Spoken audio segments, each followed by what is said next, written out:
هذا اللي في الصورة غرق في شاطئ سكيكدا، وصحابه بعد ما راحوا يخرجوه سرقوا لهم حوايجهم والتليفونات. ام المرحوم توجه نداء للسارق.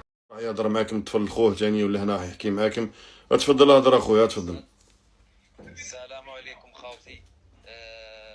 انا خو الطفل اللي توفى ربي يرحمه في شاطئ في الفلاس كيكدا، اكزاكت بلاج ويت. خاوتي تليفونات كانوا فيه 4 من الناس، واحد فيهم غرق، 3 منعوا الحمد لله. وشو خاوتي كي دخلوا تلهاو مع المرحوم ربي يرحمه، داو لهم تليفونات فيه 4. يا خويا ما عرفناش شكون اللي داو لهم تليفونات. حنا ما نحوسوا والو خاوتي، حوسوا يردوا لنا التليفون تاع المرحوم، فيه تصاوروا، فيه لابيس مو تحتاج لي سيفونير.